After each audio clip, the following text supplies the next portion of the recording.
أعوذ بالله من الشيطان الرجيم. بسم الله الرحمن الرحيم. انظر كيف فضلنا بعضهم على بعض وللآخرة أكبر درجات وأكبر تفضيلا.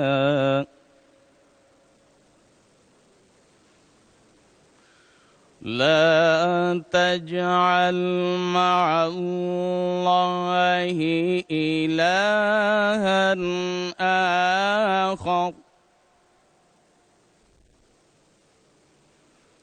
لا تجعل مع الله إلها آخر فتقعد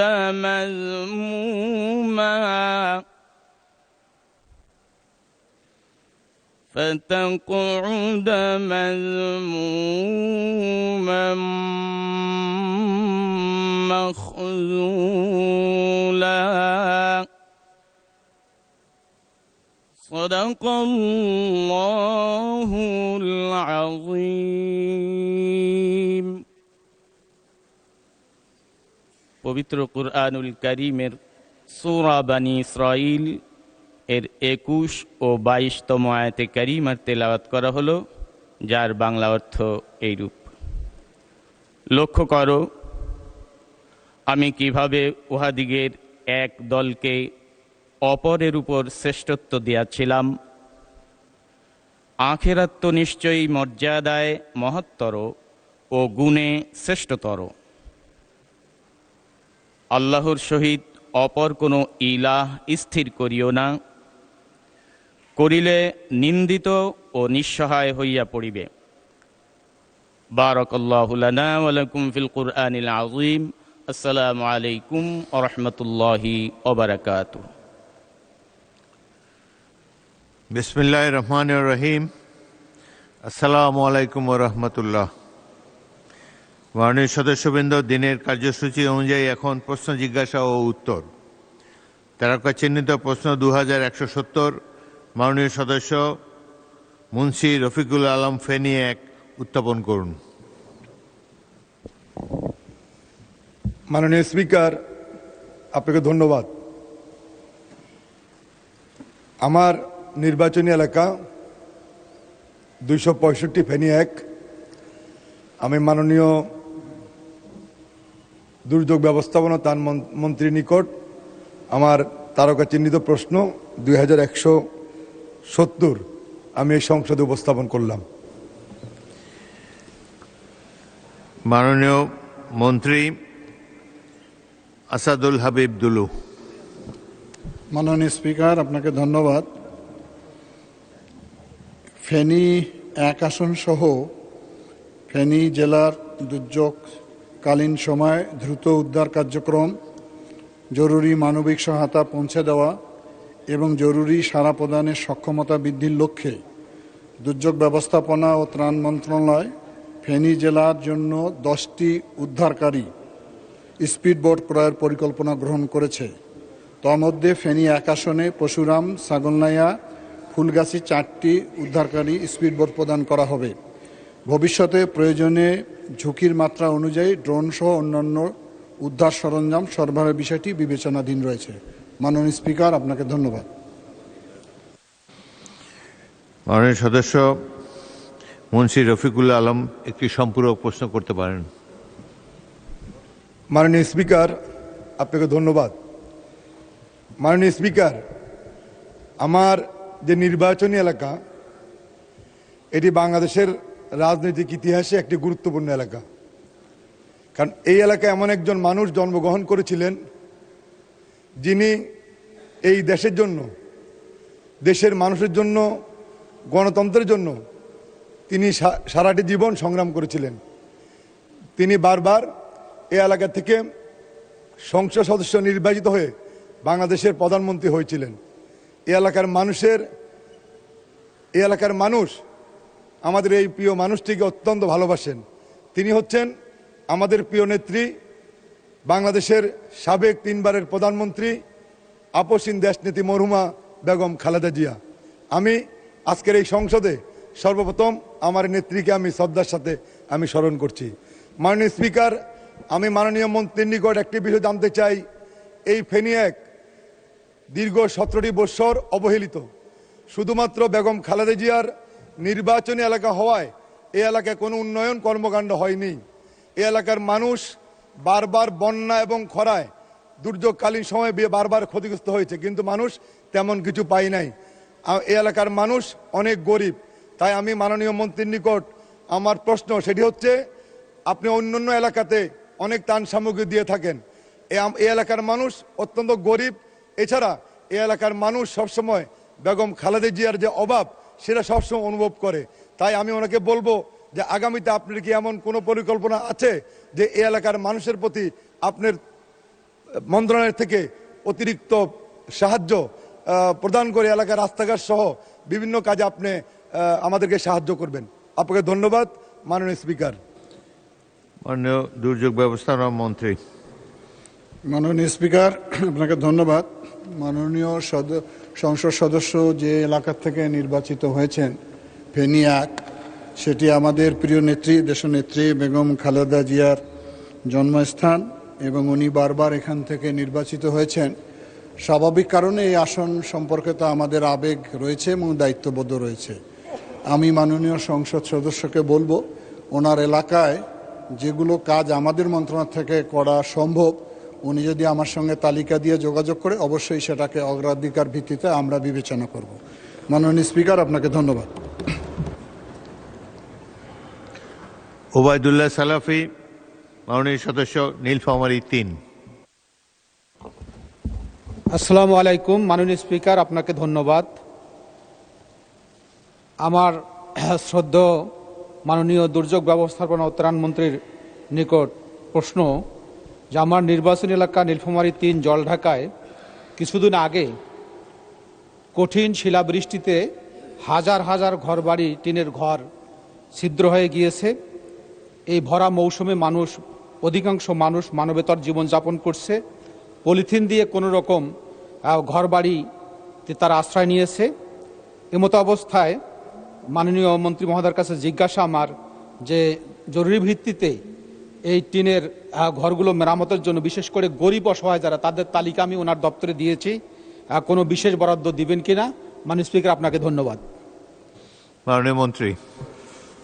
মাননীয় স্পিকার, আপনাকে ধন্যবাদ। মাননীয় সংসদ সদস্যর অঞ্চলে প্রচুর শিলাবৃষ্টি হয়েছে, এটি আমার নোটিশে এর আগে উনি নিয়ে এসেছিলেন, কিন্তু টিন প্রকিউরমেন্ট বিলম্ব হওয়ার কারণে দিতে পারি নাই। গতকালকে ওনার জেলায় নীলফামারীতে আমরা বিশেষ বরাদ্দ দিয়েছি ঢেউটিন এবং গৃহ নির্মাণ মঞ্জুরি। ধন্যবাদ মাননীয় স্পিকার।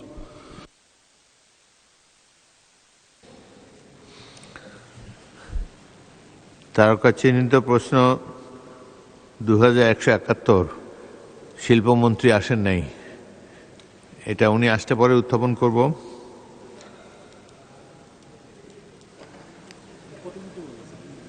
ও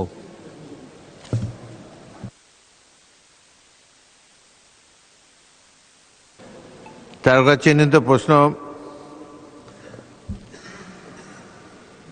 2171, AKM ফজলুল হক মিলন, গাজীপুর 5। মাননীয় স্পিকার, আপনাকে ধন্যবাদ। আমার প্রশ্ন উত্থাপনের আগে আমি ধন্যবাদ জানাতে চাই আপনার মাধ্যমে। আমরা এসে সবাই দেখলাম প্রত্যেকটা সিটে একটা করে বালিশ দেওয়া হয়েছে। এটা দেওয়াতে অনেকে কষ্ট পাচ্ছিল এবং ওইটা দাবিও ছিল। সেই প্রেক্ষিতে বর্ষাটা খুব সুখকর এবং আরামদায়ক হয়েছে। আমরা পেয়েছি মানুষ। প্রশ্ন করেন, সে বললাম মন্ত্রী প্রশ্ন করেন।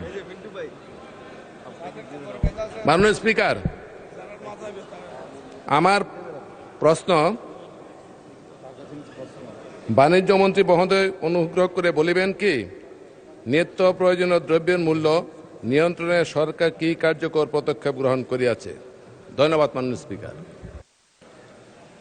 মাননীয় প্রতিমন্ত্রী, বাণিজ্য মন্ত্রণালয়।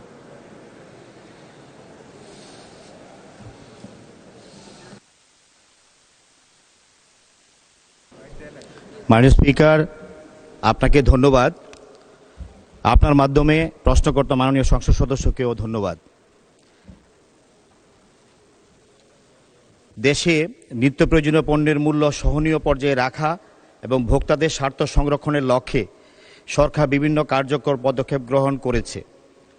গৃহীত পদক্ষেপসমূহ নিম্নরূপ: নিত্য প্রয়োজনীয় পণ্যের উৎপাদন, আমদানি, মজুদ, সরবরাহ ও মূল্য পরিস্থিতি নিয়মিত পর্যবেক্ষণ করা হচ্ছে এবং এই বিষয়ে সংশ্লিষ্ট মন্ত্রণালয়, বিভাগ, সংস্থা, ব্যবসায়ী প্রতিনিধিদের সঙ্গে নিয়মিত পর্যালোচনা সভা অনুষ্ঠিত হচ্ছে। ভোজ্য তেল, চিনি, ডাল, পেঁয়াজ, আটা, চাল সহ গুরুত্বপূর্ণ পণ্যের পর্যাপ্ত সরবরাহ নিশ্চিত করতে প্রয়োজনীয় নিয়ম অনুযায়ী আমদানি সহজীকরণ এবং প্রয়োজনীয় ক্ষেত্রে শুল্ক ও কর হার যৌক্তিকীকরণের এবং বিকল্প আমদানি অনুসন্ধানের কার্যক্রম গ্রহণ করা হয়েছে। বাজারে কৃত্রিম সংকট, মজুতদারি, অযৌক্তিক মূল্য বৃদ্ধি ও অসাধু ব্যবসায়িক কার্যক্রম প্রতিরোধে জাতীয় ভোক্তা অধিকার সংরক্ষণ অধিদপ্তরের মাধ্যমে নিয়মিত বাজার তদারকি ও অভিযান পরিচালনা করা হচ্ছে এবং আইন ভঙ্গকারীদের বিরুদ্ধে আইনানুগ ব্যবস্থা গ্রহণ করা হচ্ছে। নিম্ন ও নিম্ন মধ্য আয়ের জনগোষ্ঠীর জন্য টিসিবির মাধ্যমে সাশ্রয়ী মূল্যে নিত্য প্রয়োজনীয় পণ্য বিক্রয় কার্যক্রম অব্যাহত রাখা হয়েছে। বাজারে প্রতিযোগিতামূলক পরিবেশ বজায় রাখা এবং সরবরাহ শৃঙ্খল সাপ্লাই চেইন কার্যকর করার লক্ষ্যে সংশ্লিষ্ট অংশীজনদের সঙ্গে সমন্বিত কার্যক্রম পরিচালনা করা হচ্ছে। পণ্যের বাজার পরিস্থিতি নিবিড়ভাবে পর্যবেক্ষণপূর্বক প্রয়োজনীয় ক্ষেত্রে দ্রুত নীতিগত সিদ্ধান্ত গ্রহণ করা হচ্ছে যাতে সাধারণ ভোক্তাদের উপর মূল্যবৃদ্ধির নেতিবাচক প্রভাব কমানো যায়। ধন্যবাদ মাননীয় স্পিকার।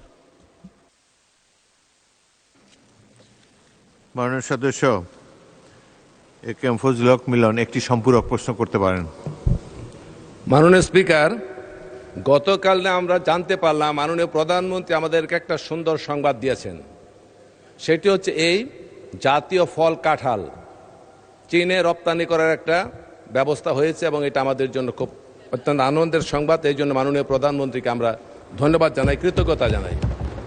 আমার এলাকা কালীগঞ্জ এবং গাজীপুরে প্রচুর পরিমাণে কাঁঠাল উৎপাদিত হয় এবং এই সিজনে যখন এক সমানে কাঁঠাল পেকে যায় সেগুলো অনেক কম মূল্যে আমাদেরকে বিক্রি করতে হয়, কারণ দূরবর্তী স্থানে নেওয়া খুব কষ্টকর হয়। আমি মাননীয় বাণিজ্য মন্ত্রীর কাছে জানতে চাই যে দেশের অর্থনীতিকে সমৃদ্ধ করার জন্য আমার এলাকায় সরকারি উদ্যোগে এই কাঁঠাল রপ্তানির জন্য বাণিজ্যিক ভিত্তিতে কোনো প্রতিষ্ঠান গড়ে তুলবেন কিনা, অথবা বেসরকারি উদ্যোগে যদি কোনো প্রতিষ্ঠান আমরা করি, প্রক্রিয়াজাত প্রতিষ্ঠান, সেইগুলিকে ইনসেন্টিভ দেওয়ার কোনো ব্যবস্থা গ্রহণ করবেন কিনা। ধন্যবাদ মাননীয় স্পিকার।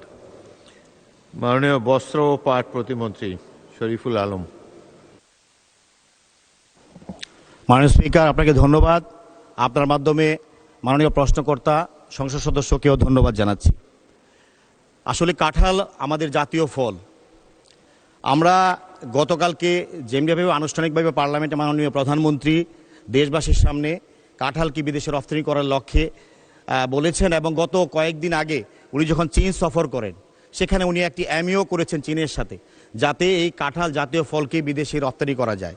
মাননীয় সংসদ সদস্য যেই এলাকায় বসবাস করেন এখানে যেমন কাঁঠাল অনেক বেশি, পাশাপাশি আমার নির্বাচনী এলাকার পাশে স্বাস্থ্যমন্ত্রী মহোদয়ের যে নির্বাচনী এলাকা বেলাব মনোহরদী, সেখানেও প্রচুর কাঁঠাল হয়। অতএব আমি আপনাকে এই কথাটা বলতে পারি, মাননীয় প্রধানমন্ত্রী যেহেতু এমইও করে এসেছেন এবং জাতীয় ফল কাঁঠাল বিদেশে বাজার রপ্তানির সৃষ্টি হচ্ছে, অবশ্যই আমরা এই কাঁঠাল রপ্তানি করার জন্য আমরা আপনাদেরকে এই স্থানীয় পর্যায়ে যারা চাষিরা আছেন বা যারা এই কাঁঠাল উৎপাদন করেন তাদেরকে অর্থনৈতিকভাবেও কীভাবে সহযোগিতা করা যায়, টেকনিক্যাল সাপোর্ট কীভাবে দেওয়া যায়, প্রক্রিয়াজাতকরণের ক্ষেত্রেও যে পদক্ষেপ নেওয়া প্রয়োজন আমরা পর্যালোচনা করে ইনশাল্লাহ আমরা ভবিষ্যতে এই ব্যাপারে ব্যবস্থা নিব। আপনাকে ধন্যবাদ মাননীয় স্পিকার। মাননীয় সদস্য মার্জিয়া বেগম, মহিলা আসন 38। মাননীয় স্পিকার, আপনাকে ধন্যবাদ। আপনার মাধ্যমে মাননীয় বাণিজ্য মন্ত্রীর নিকট আমার একটি অত্যন্ত গুরুত্বপূর্ণ সম্পর্ক প্রশ্ন রয়েছে। সরকার তথ্য প্রযুক্তি ও ITES খাতকে সর্বোচ্চ অগ্রাধিকার প্রাপ্ত খাত হিসাবে ঘোষণা করলেও মাঠ পর্যায়ের চিত্র আইটি উদ্যোক্তাদের জন্য চরম হতাশাজনক।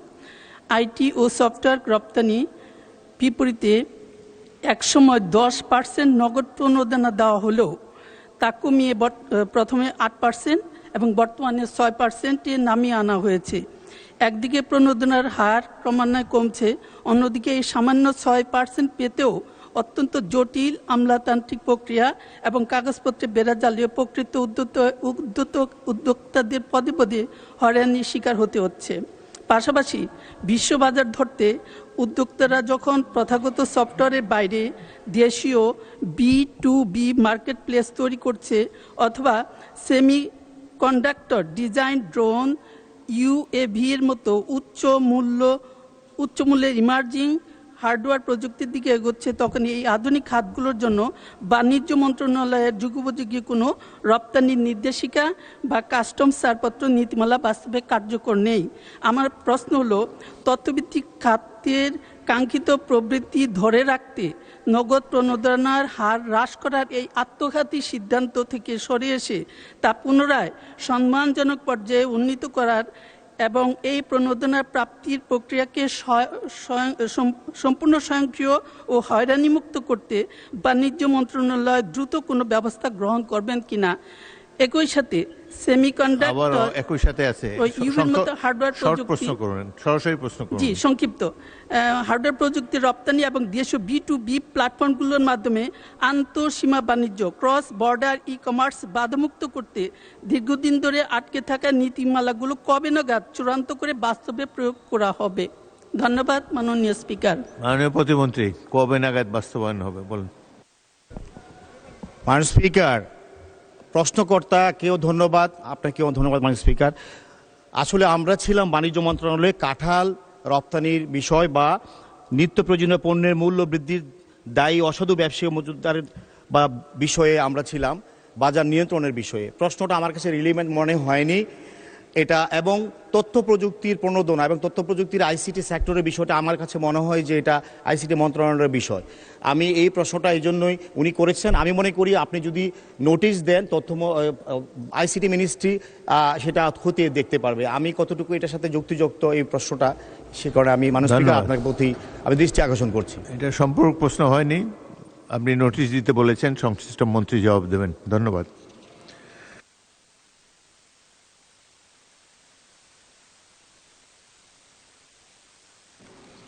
তারকা চিহ্নিত প্রশ্ন 2172, মাননীয় সদস্য শেখ মুজিবুর রহমান ইকবাল, কিশোরগঞ্জ 5। ধন্যবাদ মাননীয় স্পিকার। আমার এলাকা কিশোরগঞ্জ, বাজিতপুর নিকলি, কিশোরগঞ্জ 5। মাননীয় স্পিকার, হাওর অঞ্চল, এখানে খাদ্য গুদাম 2 থানায় যে পরিমাণ আছে তাও প্রতুল। বিশেষ করে আমার এলাকায় হাওর অঞ্চলে একটি ফসল হয়, একটি ফসলের পরে মাননীয় স্পিকার ওখানে ক্ষীরা, টমেটো এইসব ব্যাপক পরিমাণ হয়। রাস্তাঘাট ভালো নাই বলে এগুলি শহরে আনা সম্ভব হয় না, এগুলি ন্যায্য মূল্য কৃষক পায় না। অতি সত্বর এখানে 2 থানায় হিমাগারের প্রয়োজন এবং খাদ্য গোডাউনও আবার বাড়ানো প্রয়োজন।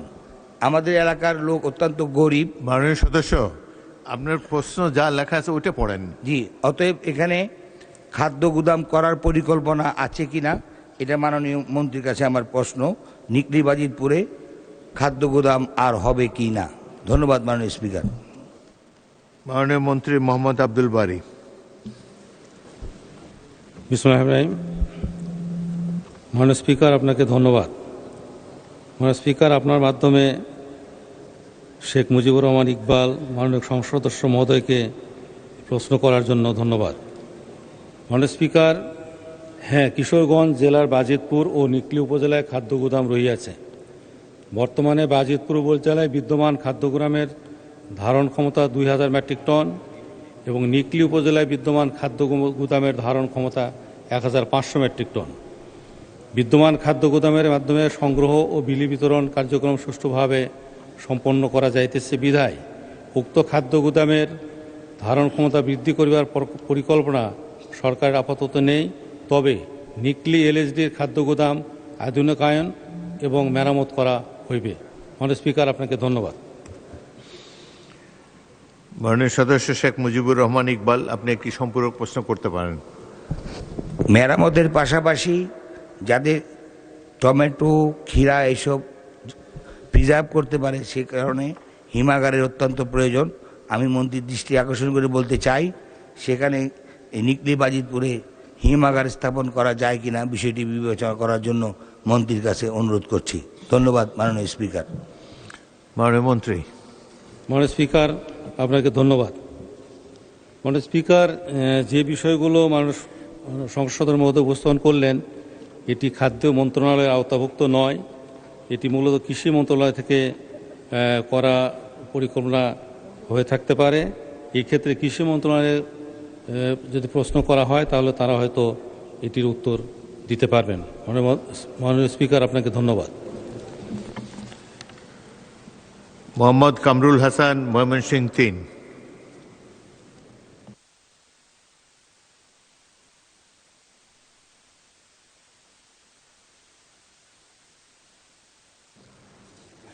সালাম আলাইকুম। দুঃখিত, ময়মনসিংহ 6, কামরুল হাসান। মাননীয় স্পিকার, আপনাকে ধন্যবাদ। আমরা জানি যে এই খাদ্য গোদামে গোদামজাত করার জন্য বিভিন্ন সময়ে ধান ক্রয় করা হয়ে থাকে বা চাল ক্রয় করা হয়ে থাকে। আমার প্রশ্ন হচ্ছে যে বাংলাদেশের যে প্রান্তিক কৃষক, যাদেরকে এই নীতিমালার কারণে তারা ক্ষতিগ্রস্ত হচ্ছে, বিশেষ করে প্রত্যেক কৃষক 3 টন, মিনিমাম 3 টন ধান বিক্রি করতে পারে, কিন্তু আমার জানা মতে আমার নির্বাচনী এলাকা ফুলবাড়িয়া সহ সারা দেশেই যে প্রান্তিক কৃষক আছে যারা 5 মণ 10 মণ ধান বিক্রি করবে, সেটা আসলে নেওয়ার কোনো সুযোগ নাই নীতিমালার কারণে। আজকে দেখা যাচ্ছে যে বাজার দর থেকে প্রায় 500 টাকা বেশি দরে সরকার ধান কিনছে, কিন্তু এই সুবিধাটা প্রান্তিক কৃষকরা পাচ্ছে না। আমার মাননীয় মন্ত্রীর কাছে আমার প্রশ্ন হচ্ছে যে এই নীতিমালা শিথিল করে কমপক্ষে 10 মণ, যার 10 মণ ধান আছে সেই এই খাদ্য গোদামে দিতে পারবে, এরকম একটা নীতিমালা যদি করা হয় তাহলে আমার প্রান্তিক কৃষকরা উপকৃত হবে। মাননীয় স্পিকার, এই বিষয়ে সরকার কোনো সিদ্ধান্ত নেবে কিনা, এটা আমার বিনীত প্রশ্ন। ধন্যবাদ মাননীয় স্পিকার। মাননীয় প্রতিমন্ত্রী মোহাম্মদ আব্দুল বারী। মাননীয় স্পিকার, আপনাকে ধন্যবাদ এবং আপনার মাধ্যমে মাননীয় সংসদ সদস্য মহোদয়কে ধন্যবাদ। মাননীয় স্পিকার, এখানে প্রান্তিক কৃষকরা যাতে এই বেনিফিটটা নিতে পারে, সেজন্য মাননীয় প্রধানমন্ত্রীর সদয় নির্দেশনা অনুযায়ী অত্যন্ত স্বচ্ছতার সাথে সারা দেশে ধান চাল সংগ্রহ কার্যক্রম চলছে এবং আমরা ইতিপূর্বে অ্যাপসের একটা সিস্টেম করা হয়েছিল, সেটিও আমরা উঠিয়ে দিয়েছি। আমরা যে কোনো কৃষক ভাইরা এখানে গোডাউনে গেলে যে পরিমাণ ধানই নিয়ে যাক, সেই ধানই সংগ্রহ করা হবে এবং সংগ্রহ করা হচ্ছে। আমি মাননীয় সংসদ সদস্য মহোদয়কে বিনীত অনুরোধ করব, উনি যদি এই মেসেজটি, আমরা তো দিয়েছি, উনি যদি দিয়ে দেন তাহলে আমার মনে হয় এই সমস্যাটি সমাধান হয়ে যাবে। মাননীয় স্পিকার, আপনাকে ধন্যবাদ। তারকা চিহ্নিত প্রশ্ন 2173, মোহাম্মদ জাহিদুল ইসলাম ধলু, নওগাঁ 5, উত্থাপন করুন। মাননীয় স্পিকার, আপনাকে ধন্যবাদ। আমার প্রশ্নটি হলো, প্রবাসী কল্যাণ ও বৈদেশিক কর্মসংস্থান মন্ত্রী মহোদয়, অনুগ্রহ করে বলিবেন কি নওগাঁ সদর উপজেলায় বেকার যুবক ও নারী সমাজকে দক্ষ জনশক্তিতে রূপান্তরিত করিয়ে আত্মকর্মসংস্থান সৃষ্টির লক্ষ্যে সরকারি উদ্যোগে কোনো কারিগরি প্রশিক্ষণ কেন্দ্র বা বিশেষ কর্মসংস্থান প্রকল্প চালুর পরিকল্পনা সরকারের রয়েছে কিনা? ধন্যবাদ। মাননীয় মন্ত্রী আরিফুল হক চৌধুরী। স্পিকার, আপনাকে ধন্যবাদ। মাননীয় সংসদ সদস্যের সদয় অবগতির জন্য জানানো যাচ্ছে যে বৈদেশিক শ্রমবাজার সুসংহতকরণ, সম্প্রসারণ এবং সংরক্ষণ করার লক্ষ্যে বৈদেশিক কর্মসংস্থানের উপযোগী দক্ষ কর্মী গড়ে তোলা ও তাদের ভাষাগত সমস্যা দূরীকরণে প্রবাসী কল্যাণ ও বৈদেশিক কর্মসংস্থান মন্ত্রণালয় সরকারের নির্বাচনী ইশতেহার বাস্তবায়নের অংশ হিসাবে কর্মপরিকল্পনা প্রণয়ন করেছে। এছাড়া আগামী 5 বছরে বিদেশে 1 কোটি দক্ষ কর্মী প্রেরণের পরিকল্পনা গ্রহণ করা হয়েছে। এরই পরিপ্রেক্ষিতে প্রবাসী কল্যাণ ও বৈদেশিক কর্মসংস্থান মন্ত্রণালয়ের অধীনে বর্তমান 104টি কারিগরি প্রশিক্ষণ কেন্দ্র এবং 6টি ইনস্টিটিউট অফ মেরিন টেকনোলজি, মোট 110টি প্রশিক্ষণ প্রতিষ্ঠানের মাধ্যমে 55টি কর্মসংস্থান উপযোগী স্বল্প দীর্ঘমেয়াদী ট্রেড কোর্সের দক্ষতা উন্নয়ন প্রশিক্ষণ প্রদান করা হচ্ছে। নোয়াগাঁও জেলার সদর উপজেলা সহ সকল উপজেলার বেকার যুবক ও নারী সমাজকে দক্ষ জনশক্তিতে রূপান্তরপূর্বক কর্মসংস্থান উপযোগী করে গড়ে তোলার লক্ষ্যে নোয়াগাঁও জেলা সদরের বাঙ্গাবাড়িয়া নোয়াগাঁও কারিগরি প্রশিক্ষণ কেন্দ্র এবং রানীনগর উপজেলা রানীনগর কারিগরি প্রশিক্ষণ কেন্দ্র স্থাপন করা হয়েছে। বর্তমানে নোয়াগাঁও জেলার উল্লেখিত 2টি কারিগরি প্রশিক্ষণ কেন্দ্রে বেকার যুবক ও নারী কর্মীরা বিভিন্ন ট্রেডে প্রশিক্ষণ গ্রহণ করেছেন। মাননীয় স্পিকার, ধন্যবাদ। মাননীয় সদস্য জাহিদুল ইসলাম ধুলু একটি সম্পূরক প্রশ্ন করতে পারেন। মাননীয় স্পিকার, আপনাকে ধন্যবাদ। আমি মাননীয় মন্ত্রী মহোদয়ের তার উত্তরে যে 55টি ট্রেডের কথা উল্লেখ করেছেন, আমরা জানি বর্তমান বিশ্বের প্রথাগত কাজের চেয়ে আইটি এবং কেয়ার গিভিং বা আধুনিক ড্রাইভিংয়ের মতো হাই ভ্যালু কাজের চাহিদা বেশি। আমার সম্পূরক প্রশ্ন, নওগাঁ এই 2টি টিটিসিতে আন্তর্জাতিক বাজারের চাহিদার সাথে সঙ্গতিপূর্ণ এই 2টি আধুনিক ও উচ্চমানের ট্রেডগুলো পর্যাপ্ত পরিমাণে চালু আছে কিনা, না থাকলে তা চালুর কোনো পরিকল্পনা আছে কিনা? ধন্যবাদ। মাননীয় মন্ত্রী। আমাদের আন্তর্জাতিক মানসম্পন্ন এই ট্রেডের জন্য আমাদের কর্মসূচি রয়েছে। আমরা প্রত্যেকটা ট্রেড সেন্টারে এই ধরনের কর্মসূচি বাস্তবায়ন করব ইনশাআল্লাহ। তাহসিনা রুশদি, সিলেট।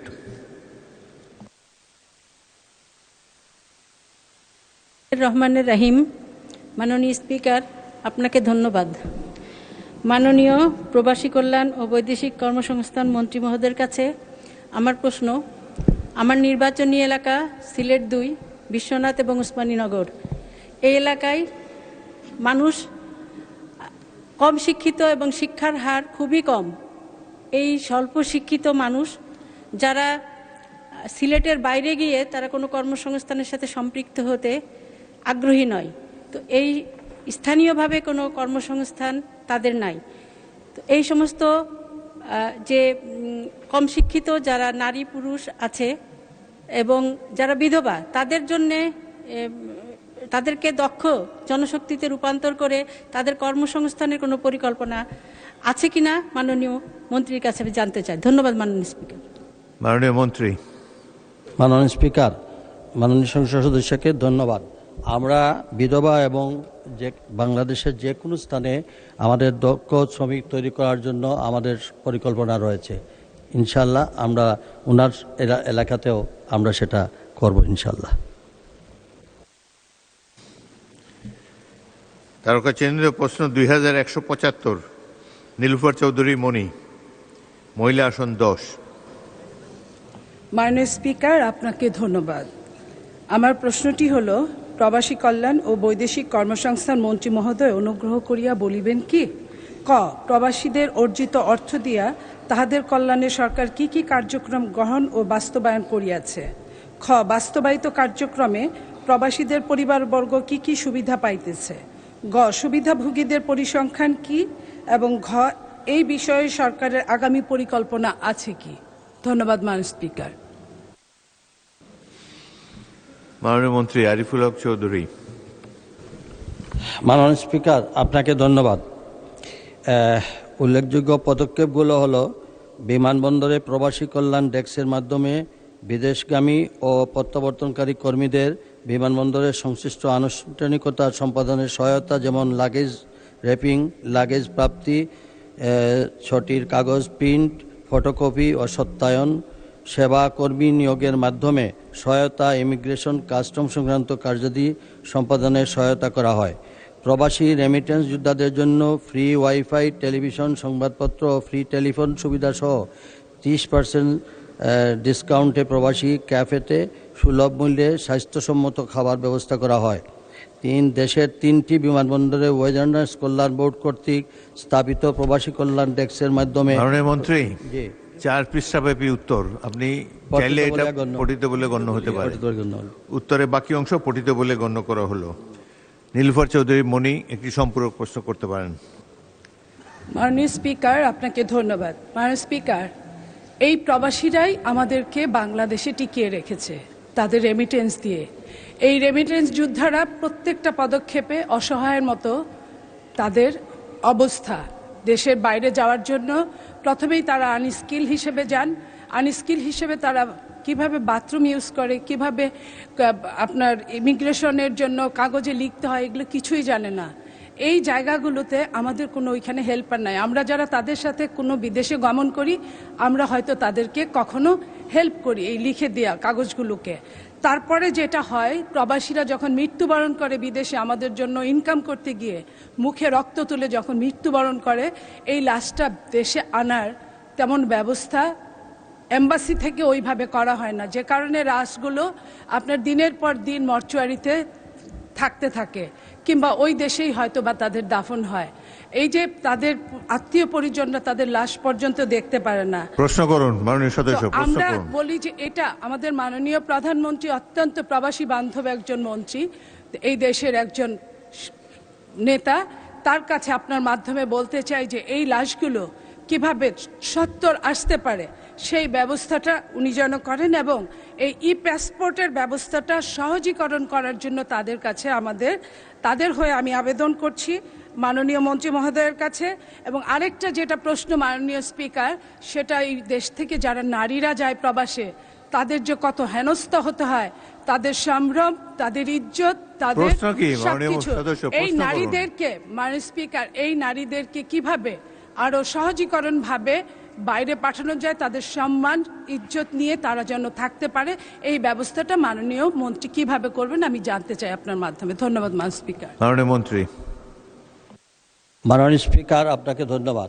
এই ব্যাপারে আমাদের মাননীয় প্রধানমন্ত্রীর দিক নির্দেশনায় আমরা প্রত্যেকটি সেন্টারে যেভাবে আমরা দক্ষ শ্রমিক তৈরির জন্য সব প্রশিক্ষণ ব্যবস্থা করা হচ্ছে, এবং ইতিমধ্যে মাননীয় সংসদ সদস্য তো জানেন, বাংলাদেশের বিভিন্ন সংবাদ মাধ্যমে প্রকাশিত হয়েছে যে বিদেশে যারা এই পর্যন্ত মৃত্যুবরণ করেছে, এই সরকারের সময় আমরা আমাদের সরকারের রাষ্ট্রীয় খরচে আমরা শুধু লাশ আনি নাই, লাশকে বাড়ি পর্যন্ত পৌঁছানো সহ তার দাফন কাফন সহ সব কিছুই আমরা সম্পন্ন করে আসছি, এবং এটা হয়তো এই বাংলাদেশে এই প্রথম। আমরা ইনশাল্লাহ চেষ্টা করব আমাদের সমস্ত দক্ষ শ্রমিক তৈরি করে আমরা বিদেশে প্রেরণ, যাতে বিদেশে গিয়ে যেন আর হ্যাসল না হয়। ধন্যবাদ মাননীয় স্পিকার। মোসাম্মদ নাজমুন নাহার, মহিলা আসন 40। ধন্যবাদ মাননীয় স্পিকার। আমার প্রশ্ন হচ্ছে মাননীয় মন্ত্রীর কাছে। আমার জানা মতে প্রবাসী নারী শ্রমিকদের কেউ কেউ এখনো বৈদেশিক কারাগারে রয়েছেন, তাদেরকে ফিরিয়ে আনার কোনো পরিকল্পনা আছে কি? ধন্যবাদ। মাননীয় মন্ত্রী। মাননীয় স্পিকার, এই যাবৎ পর্যন্ত আমরা বিভিন্ন দেশে যারা কারাগারে আছেন, আমরা আমাদের আমাদের এমবেসির মাধ্যমে যোগাযোগ করছি, এবং ইতিমধ্যে অনেককে আমরা নিয়ে এসেছি, এবং এই ধরনের কোনো ইনফরমেশন পেলে আমরা আমাদের প্রবাসী কল্যাণ মন্ত্রণালয়ে আমরা একটা ইমেইলের আমরা ব্যবস্থা রেখেছি, যারা ইনফরমেশন দিবেন, সঠিক ইনফরমেশন দিলে আমরা আমাদের রাষ্ট্রদূতদের সঙ্গে কথাবার্তা বলে আমরা অবশ্যই আমাদের এদেরকে নিয়ে আসবো ইনশাল্লাহ। Very good. তারকা চিহ্নিত প্রশ্ন 2176, মাননীয় সদস্য মোহাম্মদ রুহুল আমিন দুলাল, পিরোজপুর 3, উত্থাপন করুন।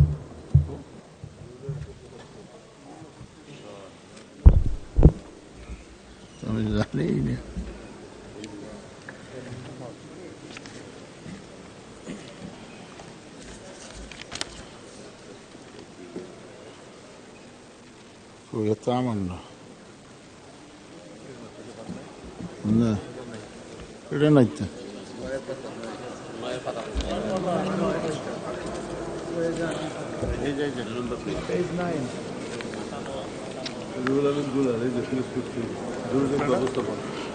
মাননীয় স্পিকার, আপনাকে ধন্যবাদ। আমার তারকা চিহ্নিত প্রশ্ন 2176 দুর্যোগ ব্যবস্থাপনা ও ত্রাণ মন্ত্রী মহোদয় অনুগ্রহ করিয়া বলিবেন কি, আমার নির্বাচনী এলাকা 129 পিরিজপুর 3-এর মঠবাড়ি উপজেলাটি সর্বদক্ষিণে বঙ্গোপসাগরের কাছাকাছি। বিভিন্ন সময় ঘূর্ণিঝড়, বন্যা ও সামান্য ঝড় হওয়ায় বিদ্যুৎ লাইন বিচ্ছিন্ন হয়ে যায়। উক্ত সময় বিদ্যুতের সংকটে বিভিন্ন রাস্তায় চলাচল ও ধর্মীয় প্রতিষ্ঠানে মুসল্লিদের সহায়তায় বিঘ্ন সৃষ্টি হয় বিধায় আমার নির্বাচনী এলাকায় বিভিন্ন রাস্তার মোড়ে ধর্মীয় প্রতিষ্ঠান সমূহে সোলার প্যানেল স্থাপন করিবার কোনো পরিকল্পনা সরকারের আছে কিনা? ধন্যবাদ মাননীয় স্পিকার। দুর্যোগ ব্যবস্থাপনা মন্ত্রী আসাদুল হাবিব দুলু। মাননীয় স্পিকার, আপনাকে ধন্যবাদ। মাননীয় সংসদ সদস্য ধন্যবাদ। আমাদের যে টিআর প্রকল্প রয়েছে সেই টিআর প্রকল্পের মাধ্যমে উনি সোলার প্যানেল স্থাপন করতে পারবেন। তার বাইরেও উনি সিসি ক্যামেরাও বিভিন্ন জনবহুল স্থানেও সেটা স্থাপন করতে পারবেন। মাননীয় স্পিকার, আপনাকে ধন্যবাদ। মোহাম্মদ রুহুল আমিন দুলাল একটি সম্পূরক প্রশ্ন করতে পারেন। মাননীয় স্পিকার, আসলে আমাদের এলাকা সর্বদক্ষিণে এবং বিভিন্ন সময় আমাদের যে টিআরের যে স্বাভাবিক বরাদ্দ দেওয়া হয়, আমি মাননীয় মন্ত্রীর দৃষ্টি আকর্ষণ করে এটাই বলতে চাই, এই সোলারের বিষয় জানিয়ে একটু স্পেশাল বেশি বরাদ্দ দেওয়া হয়। ধন্যবাদ মাননীয় স্পিকার। মাননীয় মন্ত্রী। মাননীয় স্পিকার, আপনাকে ধন্যবাদ। আমরা আমাদের যে বাৎসরিক যে বরাদ্দটা আমরা পেয়ে থাকি বাজেটের মাধ্যমে, গত আর্থিক বছরে আমরা মাননীয় সংসদ সদস্যদের মধ্যে আমরা চেষ্টা করেছি কিছু বরাদ্দ দেওয়ার জন্য। যেহেতু আর্থিক বরাদ্দ এবছর আমরা পেয়েছি, আমরা হয়তো শীঘ্রই সে বরাদ্দ দিব। তো মাননীয় সংসদ সদস্য যেহেতু বলছেন যে সোলার প্যানেলের জন্য আলাদা কোনো বরাদ্দ দেওয়ার বিধান নাই, ওটি উনি ওনার স্থানীয়ভাবে এই টিআর প্রকল্পের মাধ্যমে যেমন স্কুল, কলেজ, মসজিদ, মাদ্রাসা, মন্দিরে বরাদ্দ দিতে পারবেন। এই প্রকল্পের আওতায় উনি সোলার এবং সিসি ক্যামেরা, স্কুলের ল্যাপটপও উনি দিতে পারবেন। ধন্যবাদ মাননীয় স্পিকার।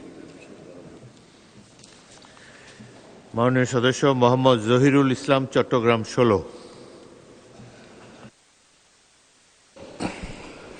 মাননীয় স্পিকার, আপনাকে ধন্যবাদ। সোলারের কথা বললেই পেশিস্ট আমলের উপজেলা চেয়ারম্যান ছিলাম, তখন ওই কথা মনে পড়ে। মাননীয় স্পিকার, তখন নির্দিষ্ট কয়েকটি কোম্পানিকে কন্ট্রাক্ট দিয়ে মার্কেট রেটের 3 গুণ টাকা দিয়ে রাষ্ট্রের টাকা অপচয় করা হতো। আমি অনুরোধ করব যাতে এই দুর্নীতিপরায়ণ কোনো কোম্পানিকে কন্ট্রাক্ট না দিয়ে টিআর এবং সরাসরি কাবিটার মাধ্যমে এই প্রকল্প বাস্তবায়নের পরিকল্পনাকে সাধুবাদ জানাচ্ছি। মাননীয় স্পিকার, আমার এলাকার 1 লাখের মতো মানুষ পানিতে বন্দী। মাননীয় প্রধানমন্ত্রীর প্রতি আমি দৃষ্টি আকর্ষণ করছি, বাসকালে মানুষ মাননীয় প্রধানমন্ত্রীর দিকে তাকিয়ে আছে। উনি যাতে বাস্তুহারা সেই ঘরের খারাপ মানুষগুলোর আশ্রয় দিতে পারে, কিছু জরুরি ভিত্তিতে টিন এবং গৃহ সামগ্রী বরাদ্দ দিয়ে বাসকালের মানুষগুলো যাতে বাঁচাতে পারে। এখনো পর্যন্ত মাননীয় প্রধানমন্ত্রী মানুষগুলো পানিতে বন্দী।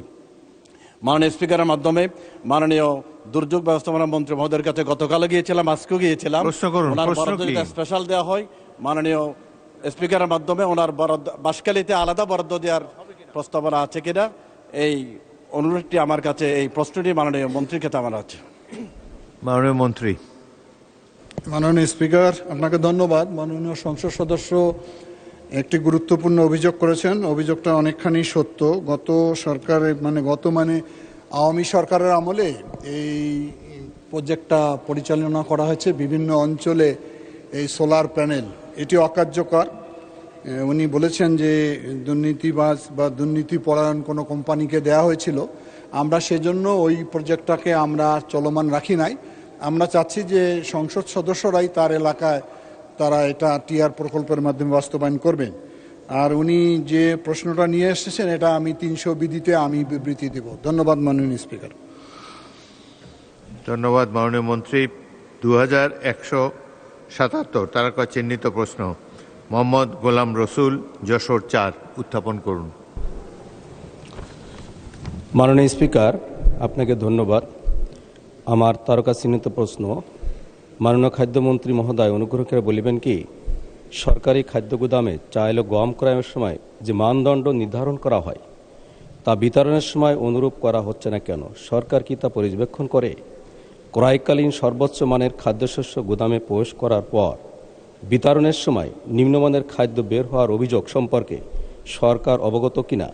যদি অবগত হন, এই অনিয়মের জন্য কর্মকর্তা ব্যক্তিদের বিরুদ্ধে এ পর্যন্ত কি ব্যবস্থা নেওয়া হয়েছে?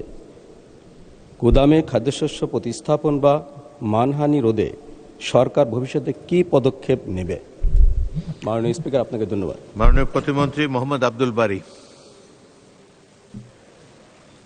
মাননীয় স্পিকার, আপনাকে ধন্যবাদ। আপনার মাধ্যমে মাননীয় সংসদ সদস্য মহোদয়কে ধন্যবাদ। মাননীয় স্পিকার, সরকারি খাদ্য গুদামে চাল ও গম ক্রয়ের সময় যে মানদণ্ড নির্ধারণ করা হইতেছে, বিতরণের সময় সে মানদণ্ড অনুসরণ করা হইতেছে। তবে চাল গুদামে দীর্ঘদিন মজুত থাকিবার ফলে কিছু কিছু ক্ষেত্রে গুণগত মান স্বাভাবিকভাবেই পরিবর্তিত হওয়ার সম্ভাবনা তৈরি হইয়াছে। এছাড়া ক্রয়কালীন সর্বোচ্চ মানের খাদ্যশস্য গুদামে প্রবেশ করিবার পর বিতরণের সময় নিম্নমানের খাদ্য বাহির হওয়ার অভিযোগ সবসময় সঠিক নহে। গুদামে খাদ্যশস্য সংরক্ষণের পর স্বাভাবিক নিয়মে মানের কিছু অবনমন হইতে পারে, যা প্রতিরোধে সরকারি প্রচেষ্টা অব্যাহত রহিয়াছে। তদুপরি কোনো কর্মকর্তা কর্মচারী গাফিলতির কারণে খাদ্যশস্যের গুণগত মান গ্রহণযোগ্য মাত্রা নিম্নে নামিলে দায়ী কর্মকর্তা কর্মচারীর বিরুদ্ধে বিভাগীয় মামলা রুজু সহ শাস্তিমূলক ব্যবস্থা গ্রহণ করা হইতেছে। মাননীয় স্পিকার, আপনাকে ধন্যবাদ। মোহাম্মদ গোলাম রসুল একটি সম্পূরক প্রশ্ন করতে পারেন। মাননীয় স্পিকার, আপনাকে ধন্যবাদ। এবছর কৃষককে তার ধানের উপযুক্ত মূল্য দেওয়ার জন্যে সরকার প্রতিমন ধানের মূল্য নির্ধারণ করেছিল 1440 টাকা। আমার নির্বাচনী এলাকা 88 যশোর 4 2টা উপজেলা আছে, বাগারপাড়া এবং অভয়নগর উপজেলা। 2টা উপজেলায় যে ক্রয় কমিটি, সেই ক্রয় কমিটির মিটিং আমি ছিলাম, কিন্তু সেখানে যে সরকারের নির্দেশনা ছিল তাতে দেখা গেল যে ধান শুকনো হইতে হবে, চিটে থাকলে হবে না, চিকুন ধান হতে হবে। তার যে নিয়মকানুন অত্যন্ত কঠিন এবং সেই নিয়মকানুন মেনটেন করেই খাদ্য গুদামে সেখানে ধান ক্রয় করা হয় এবং চাল ক্রয় করা হচ্ছে। কিন্তু তাদের কাছে যখন আমি প্রশ্ন করলাম যে সরকার গ্রামীণ জনগোষ্ঠীর অসচ্ছল মানুষের মাঝে যে চাউল বিতরণ করে ভিজিএফের মাধ্যমে, টিসিবি অথবা ওএমএস অথবা কাবিখার মাধ্যমে যে প্রকল্পগুলো দেওয়া হয়, এখানে যে চাউলগুলো আসে একেবারে নিম্নমানের, সেটা খাওয়ার অনুপযুক্ত। কাজেই আমি বলতে চাই যে অতীতে আওয়ামী ফ্যাসিবাদের সময় যেভাবে দুর্নীতি ছিল, এখনও ঠিক সেভাবে এই জায়গাটা দুর্নীতিমুক্ত হতে পারেনি। কত সময় নাগাদ বা কতকাল নাগাদ এই জনগণ আমরা যে খাদ্য গুদামে দিচ্ছি, সেই খাদ্য গুদামে সেই ভালো খাবারটা মানুষ পাবে, গ্রামের মানুষ পাবে, এটা আমি জানতে চাই। কারণ সেখানে আমি প্রশ্ন করেছিলাম কর্মকর্তাদের, আমরা যে এত ভালো চাউল কেনার ব্যবস্থা করছি, এত ভালো চিকুন ধান কেনার ব্যবস্থা করছি, কিন্তু যখন বিজেপির চাউল দেওয়া হয় অথবা কাবিটার যে চাউল দেওয়া হয়, এগুলো বাজারে বিক্রয় করা যায় না, তাহলে মাঝে এই ধান এবং চালগুলো কোথায় যায় তার কোনো উত্তর কিন্তু তারা দিতে পারেনি। মাননীয় স্পিকার, এই জন্য মাননীয় মন্ত্রীর কাছে আমি প্রশ্ন করতে চাই, কখন এটা দূর হবে? অনেক লম্বা প্রশ্ন। মাননীয় প্রতিমন্ত্রী কবে নাগাদ ভালো চাল দেবেন? মাননীয় স্পিকার, আপনাকে ধন্যবাদ। মাননীয় স্পিকার, এখানে উনি যে মাননীয় সংসদ মহোদয় যে প্রশ্ন করেছেন, ধানের ক্ষেত্রে আর্দ্রতা 14%, বিজাতীয় পদার্থ 0.5%, বিভিন্ন জাতের ধানের মিশ্রণ 8%, অপুষ্ট দানা 2% ও চিটা 0.5%। মাননীয় স্পিকার, এই মানদণ্ড অনুযায়ী যদি ধান ক্রয় না করা হয়, তাহলে সেই ধান থেকে যে চাল আসবে সেই চালটি কিন্তু প্রকৃতপক্ষে ভালো চাল আসবে না। এজন্য এই মানদণ্ড রাখা হয়েছে। আর মাননীয় সংসদ মহোদয় যে কথা বললেন, এখানে সর্বোচ্চ সততা এবং স্বচ্ছতার সাথে ধান চাল সংগ্রহ করা হচ্ছে। সারা দেশে সর্বনিম্ন 3 বস্তা এবং সর্বোচ্চ 3 টন পর্যন্ত ধান কৃষক ভাইরা দিতে পারেন এবং এটি মাননীয় সংসদ সদস্য মহোদয়গণ অবগত আছেন এবং তারা অনেকেই ধান সংগ্রহের ক্ষেত্রে সহায়তা করছেন, পরামর্শ দিচ্ছেন। চাল সংগ্রহের ক্ষেত্রেও একই ধরনের আমাদের মানদণ্ড আছে, চাল সংগ্রহ করা হচ্ছে এবং ব্যাপকভাবে চাল আরও বেশি সরবরাহ করার জন্য বিভিন্ন জায়গা থেকে মাননীয় স্পিকার অনুরোধ পাওয়া যাচ্ছে। আমরা এ পর্যন্ত যে সংগ্রহ আমাদের হয়েছে, এখন বর্তমানে যে কোনো সময়ের চেয়ে সর্বোচ্চ এখানে 18,29,387 মেট্রিক টন চাল, 3,28,495 টন গম, 2,03,684 মেট্রিক টন ধান, অর্থাৎ চালের আকারে 22,90,277 মেট্রিক টন খাদ্যশস্য আমাদের মজুদ আছে। এটি আমাদের দেশে যে কোনো সময়ের চেয়ে সর্বোচ্চ, অর্থাৎ সকলেই আমাদের কৃষক ভাইয়েরা ধান দিতে পারছেন, মিলাররাও চাল দিতে পারছেন। মাননীয় সংসদ সদস্য মহোদয় যে অভিযোগটি উত্থাপন করলেন, আমি ব্যক্তিগতভাবে সেই অভিযোগটি তদন্ত করে দেখব এবং যদি কোনো ব্যক্তি দোষী হয় তাকে শাস্তির আওতায় নিয়ে আসা হবে। এবং খাদ্যের কোথাও কোথাও মাননীয় স্পিকার খাদ্যের এ ধরনের মজুদের ক্ষেত্রে হয়তো তাদের গাফিলতির কারণে কখনো কখনো এ ধরনের সমস্যা হয়েছে। এজন্য বেশ কিছু কর্মকর্তাকে আমরা শাস্তির আওতায় নিয়ে এসেছি এবং একজনকে চাকরিচ্যুত করা হয়েছে এবং 5 জনকে বিভিন্নভাবে তাদেরকে শাস্তির আওতায় আনা হয়েছে বিভিন্ন জায়গাতে। মাননীয় স্পিকার, আপনাকে ধন্যবাদ। সাবিকুন নাহার, মহিলা আসন 39। মাননীয় স্পিকার, আমাকে প্রশ্ন করার সুযোগ দেওয়ার জন্য ধন্যবাদ। আমার প্রশ্ন হচ্ছে খাদ্য মন্ত্রণালয়ের মাননীয় মন্ত্রী মহোদয়ের প্রতি আপনার মাধ্যমে, সেটা হচ্ছে যে আসলে খাদ্য, আমরা জানি যে খাদ্য ছাড়া মানুষের জীবন মৃত্যু স্বাভাবিক, কিন্তু আমরা আজকে বাজারে দেখতে পাচ্ছি যে খাদ্য রয়েছে, বিশেষ করে এই ফলের মৌসুম, ফলের রাজ্যে পৃথিবী গদ্যময়, কিন্তু কোন ফলটি যে কিনবো, কোনটি যে ফরমালিন মুক্ত, কোনটি যে আমার স্বাস্থ্যের জন্য উপকারী, সেটা আমরা ডিসাইড করতে পারি না। তো এই অবস্থা কতদিন চলবে? আসলে আমরা যেটা দেখি যে আমাদের মাদকের মধ্যে ভেজাল নেই, কিন্তু খাদ্যের মধ্যে ভেজাল। এটা বড়ই আশ্চর্যজনক বিষয়। ভেজালের দুনিয়া, কিন্তু মাদকে কিন্তু ভেজাল নেই। তো আমি আপনার মাধ্যমে মাননীয় মন্ত্রণালয়ের মন্ত্রী মহোদয়ের কাছে আমার প্রশ্ন যে আমরা এই ভেজাল মুক্ত খাদ্য এটা নিশ্চিতকরণে কি ধরনের পদক্ষেপ রয়েছে, খাদ্যের মান সংরক্ষণ এবং জনগণ যেন ভেজাল মুক্ত খাদ্য গ্রহণ করতে পারে, সেটা সামান্য হোক, এ ব্যাপারে আমি আপনার মাধ্যমে মন্ত্রী মহোদয়ের পদক্ষেপ জানতে চাচ্ছি। মাননীয় স্পিকার, আপনাকে ধন্যবাদ। মাননীয় প্রতিমন্ত্রী। মাননীয় স্পিকার, আপনাকে ধন্যবাদ। আপনার মাধ্যমে মাননীয় সংসদ সদস্য মহোদয়কে ধন্যবাদ। মাননীয় স্পিকার, মাননীয় সংসদ সদস্য মহোদয় যে প্রশ্ন উত্থাপন করেছেন এটি অত্যন্ত গুরুত্বপূর্ণ এবং আমাদের দেশে এই খাদ্যে ভেজালের কারণে বিভিন্ন ধরনের অসুখ, যেমন ক্যান্সার, কিডনি থেকে শুরু করে ব্যাপকভাবে মানুষ আক্রান্ত হচ্ছে। মাননীয় প্রধানমন্ত্রী বিষয়টি সম্পর্কে অত্যন্ত কনসার্ন।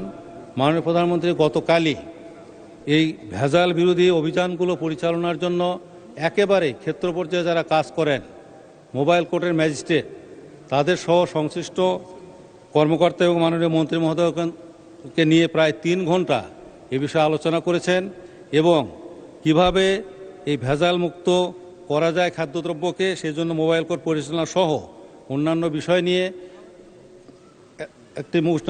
নিয়ে কাজ করার জন্য এবং কি করা যায় এ সম্পর্কিত পরামর্শ প্রদানের জন্য একটি কমিটি গঠন করেছেন মাননীয় জনপ্রশাসন উপদেষ্টা মহোদয়ের নেতৃত্বে এবং আমরা গতকালই সেই কমিটির একটি মিটিং করেছি এবং সেই মিটিং থেকে আমরা কিছু কিছু বিষয় সিদ্ধান্ত নিয়েছি যে যারা এই ভেজাল মুক্ত খাদ্য যাতে পরিবেশন না হয় এজন্য যারা কাজ করেন, বিএসটিআই, ভোক্তা অধিকার সহ আমাদের খাদ্য মন্ত্রণালয়ের অধীনে আছে নিরাপদ খাদ্য কর্তৃপক্ষ, আমরা সম্মিলিতভাবে এটি একটা প্রচেষ্টার উদ্ভাবন করব এবং সেই অনুযায়ী চেষ্টা করা হবে। এবং আমি ব্যক্তিগত মনে করি মাননীয় প্রধানমন্ত্রীর নির্দেশনা অনুযায়ী আমরা এই ভেজাল মুক্ত খাদ্যদ্রব্য ভেজাল মুক্ত করতে যে পদক্ষেপগুলো গ্রহণ করা দরকার সেই পদক্ষেপগুলো গ্রহণ করার জন্য সচেষ্ট হব এবং সব ক্ষেত্রেই যেহেতু আমরা সব ক্ষেত্রেই স্বচ্ছতা জবাবদিহিতার সাথে এ সরকার কাজ করছে এবং সকল ক্ষেত্রেই যাতে সাকসেস অর্জন করার জন্য প্রচেষ্টা শুরু হয়েছে, ইনশাআল্লাহ এক্ষেত্রেও আমরা সাকসেস হব এই আশাবাদ ব্যক্ত করি। মাননীয় স্পিকার, আপনাকে ধন্যবাদ। তারকা চিহ্নিত প্রশ্ন 2178।